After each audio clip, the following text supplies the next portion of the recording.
obukulembeze byobufuzi wamu n'ebirala. Nkimanyi nti oli mukulembeze w'ekibiina ekitaba bannabitone mu ggwanga, ate oli muyimbi, oli muwabuzi wa mukulembeze w'eggwanga.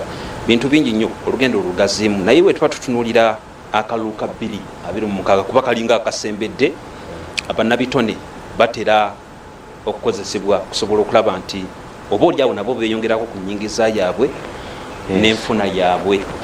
Sizoni gye tugendamu ey'akalulu ka 2026 mugyetegekedde mutya okubeera nti muvaamu nga temunoobuse, kuba waliwo bannaffe abayingira sizoni eno ne babaako oludda lwe bayimbira, naye ate ne wabeerawo okunuubuka okutera okujja okulabikako n'okusingira ddala mu nteekateeka zaabwe, abamu ne bakosebwa, abalala ne bakifunamu.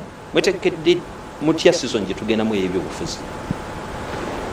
To be honest, nze ng'omuntu ngyetegekedde ate era njesunga nnyo, kuba y'emu ku season zimwe tusinga okuyingiriza akasente, era ndowooza nze obadde ondaba nga ntalaaga nenkola ki n'entambula eyo yonna yonna gye baba neetaaze nsobola okunoonyeza abaana ekyokulya.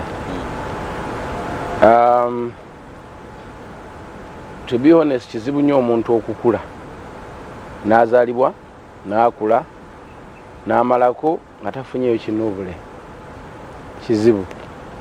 Era at least oseereramu ebyo bibaamu. Kano akaseera kaba ka emotions, abantu buli omu aba alina sayidi ye gyakola ki gyawagira. Ate nga bannabyabufuzi abo nga bw'obawulira babayita ba politician, babisoma olumu, baba bamanyi okwogera, boogera oluusi okusinga ne ku muyimbi, kuba omuyimbi ye aba muyimbi, bali bo boogezi, mulimu gwabwe kukonvinsinga abantu. Asobola okubaga nti oyo teyampagidde mumuboole naye nga teyamuwagidde. Struggles abo olumu bazisa kuffe, oluusi ziba zitukwatako, naye awo wennyini awo webava abantu abamu nti wawulidde oli yakoseddwa, ono yanuubuse, ono yakoze eki, kiva mu sikafe yekulyetingibwawo. Naye ng'oggyeewo ebintu byonna, okuyimba mulimu ng'emirimu emirala gyonna.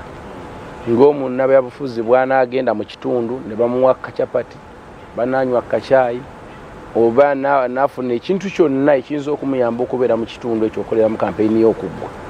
N'omuyimbi bw'ali aba alina okuleeta service, asanyuse abantu abo abaleeteddwa oba abayitiddwa, aveewo agenda ono asigale nga kyakonvinsinga abantu.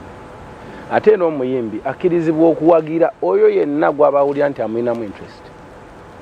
Mind you, nze osobola n'okumpangisa nonga nkuwadde miliyoni 2 abantu bagambe nti nze nsinga nenkikola kubanga nze nkoze, mba ku mulimu. Naye baabiwanvuya baabiteekamu embeera gy'otalabanga ne birabika okuba nti ate tebikyali herete nga bwe byandibadde. But kyamukisa mulungi nti abantu bagenze bazuukuka, bamanyi ekituufu era bamanyi guno omulimu. Nga bwe guli mulimu, singa wabeerawo, kuba tukulaba gwe otera nnyo okubeera ku ludda oluli mu buyinza, era ng'oggyeko ebitiibwa bino okulembeza eggwanga byakuwa nti oli muwabuzi gwe omulimu gw'okoze. Nga bwe guli mulimu gusobola okutya n'ogamba nti Edirisa Musunza nga bwe guli mulimu leero agende kuyimbirako wa ludda luvuganya gavumenti.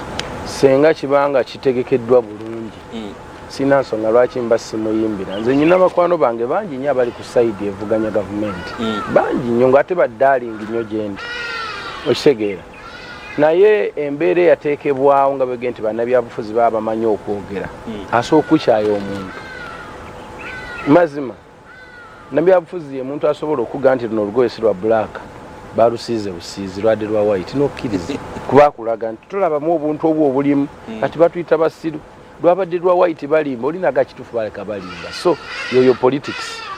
Ninga nze nyina mikono gyange abali ku ludda oluvuganya bangi, naye kakati bw'ona agendayo tya olaba akolagana ne Kenza, alayika yakoze eki, naffe kwe kusalawo n'ogwowe kankyuzinga oludda lutya lwemba nyimbira.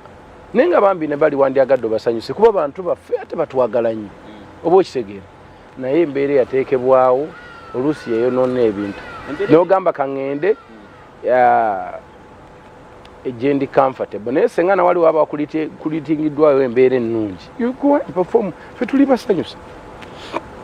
Embeera eno eyinza tereezebwa etya kuba woyimbira oludda oluvuganya gavumenti bagamba oyo opposition bannamu abali eno mu buyinza abeera tebakyakututte woyimbira opposition nakyo embeera ndala nze ndowooza ki ekirina okutereezebwa gwe ng'omukulembeze w'ekibiina kitaba abayimbi mu ggwanga kizibu nnyo okukitereeza kubanga abantu bakozesa almost 85% emotions intelligence ejjamu katono awo because some people want to win bataddemu ssente bataddemu obudde alaba nga bw'anaaluzinga ayinza n'okugwa mu bizibu bya banka alidde zirooni kati akozesa amaanyi mangi okulaba nti yandibadde awangula kyovulanga bivaamu n'abantu okwekuba ne beereeta emisaya bala ne betta naye ng'oluusi embeera teyandibaddewo lwa nsonga we can agree to disagree naye bonna sayidi zombi olumu zitusumbwa eri mu buyinza n'etali mu buyinza zina engeri gye zikola ebintu oluusi awo ebinyigiriza abali wakati kuba enjovu wezirwanira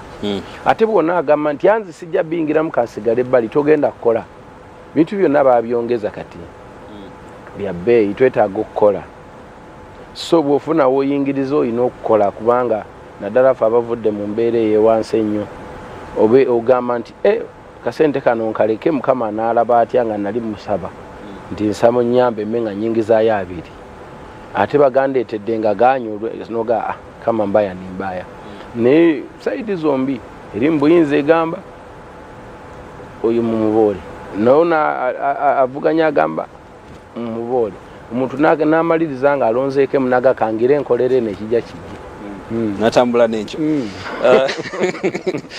mu Uganda obaddemu yadde otera ovaamuko naye